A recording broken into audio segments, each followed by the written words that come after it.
Teman-teman yang berbahagia, saya baru saja melakukan olahraga dan biasanya kalau saya olahraga itu kebanyakan memang olahraga beban, jadi menggunakan alat seperti dumbbell atau misalnya barbell dan juga kettlebell gitu ya.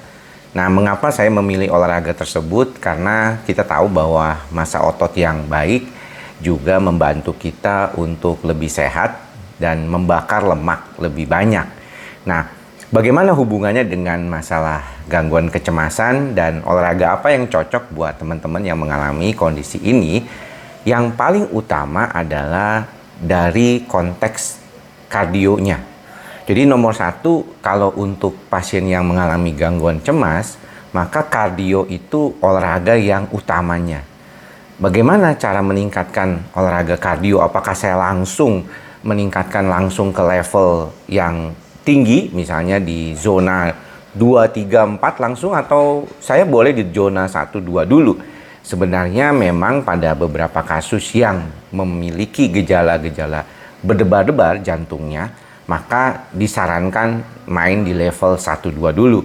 Jadi kalau misalnya memang kebanyakan pasien itu mengalami keluhan panik di saat levelnya itu di 110 denyut jantungnya, maka usahakan jangan terlalu lebih dari itu. Ya, biasanya kita pikir dosis olahraganya itu harusnya dilakukan setiap hari dengan hal yang berkaitan dengan gejalanya untuk membantu supaya dia stabil dulu. Nah, bagaimana ngelihatnya? Jadi mungkin teman-teman boleh ukur denyut jantung sebelum berolahraga kalau memang nggak punya smartwatch, dan upayakan sebelum berolahraga denyut jantungnya itu di bawah 90 ya. Jadi kalau misalnya denyut jantungnya sebelum berolahraga itu udah 90 ke atas, 95, lebih baik Anda relaksasi saja, tidak perlu berolahraga dulu. Tapi kalau Anda sudah di bawah 90, misalnya 75, 80 gitu ya, itu cukup ideal. Nah, ketika Anda mulai melakukan pemanasan, biasanya dengan stretching, peregangan, maka Anda boleh lakukan pelan-pelan jalan, ya, misalnya jalan atau jalan cepat, brisk walking gitu ya.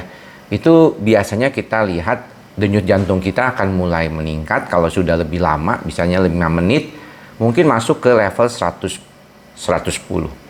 Nah, upayakan tetap di 110 dulu sementara.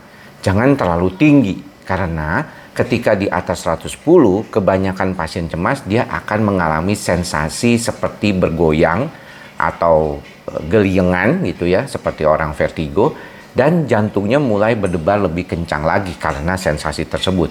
Karena nervus vagusnya sudah mulai induksi dan mengontak semua sistem saraf yang terkait dengannya. Untuk itulah kita perlu ada kesadaran. Artinya kesadaran ini membantu kita supaya kita tahu bahwa hal tersebut adalah sesuatu yang wajar, bukan sesuatu yang perlu ditakuti. Karena kalau kita sudah takut untuk memulai olahraganya itu, langsung kita khawatirnya luar biasa. Nah, untuk itulah olahraga-olahraga yang sifatnya eksplosif atau kompetitif ya, itu tidak disarankan. Misalnya Anda mau running gitu ya, dan sprint gitu ya, itu tidak disarankan ya.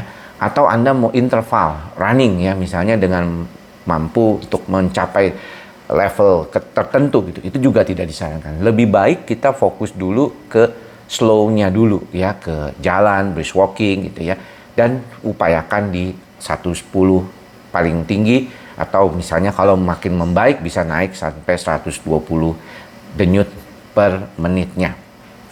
Lalu nanti setelah 1-2 minggu, biasanya 2 mingguan, itu Anda boleh naikkan levelnya, masuk ke level kardio ya. Jadi sudah bukan lagi fat burning ya, tapi sudah masuk ke level kardio gitu ya. Biasanya kalau level kardio itu biasanya 60-70% dari denyut jantung maksimal. Nah, denyut jantung maksimalnya bagaimana cara menghitungnya? 220 dikurangi umur Anda. Jadi 220, misalnya umur Anda 40 tahun, 220 kurang 40 berapa? 180. Nah, 60% sampai 70% dari 180 itu berapa? Ya kira-kira 140-an lah, sampai 150-an. Udah, segitu aja. Nah, itu Anda bisa lakukan dan konsisten ya, nanti sampai agak terengah-engah. Nah udah, jangan terlalu paksain. Jadi lihat, makanya kenapa kita punya mantra itu ikhlas, sabar, dan sadar. Jadi sadar itu penting untuk membantu supaya teman-teman itu tidak terlalu over gitu ya, tidak terlalu over dalam menjalankan sesuatu. Pelan-pelan seperti itu, lakukan misalnya dalam satu hari 30 menit, pakai treadmill juga bisa yang di rumah ya, teman-teman ada beberapa yang mempunyai treadmill di rumah atau jalan di kompleks misalnya, atau di taman kota, atau di taman atau jalanan di kompleks teman-teman ya. Yang penting hati-hati jangan sampai ada kecelakaan tentunya ya, jadi jangan terlalu meleng gitu ya, takut ada kendaraan yang dominan mengganggu. Nah, kalau itu sudah baik, maka pelan-pelan Anda bisa tingkatkan dan konsisten dengan latihan tersebut. Nah, boleh nantinya ditambahkan dengan latihan beban, karena beberapa konteks latihan beban yang sifatnya cukup eksplosif dan berat, misalnya Anda langsung bebannya langsung berat, biasanya juga membuat kardio kita segera meningkat. Jadi itu yang bisa saya bantu, mudah-mudahan Anda lakukan ya. Jangan Anda nggak lakukan, dan lakukannya harus konsisten. Minimal seminggu 4-5 kali. Itu minimal banget, harusnya Anda tiap hari. Karena kalau tidak tiap hari, jadi konsistensi jantungnya itu tidak bisa segera membantu Anda untuk segera stabil. Cepat boleh, tapi terukur. Mudah-mudahan bisa membantu. Salam ikhlas, sabar, dan sadar. Salam sehat jiwa. Bye-bye.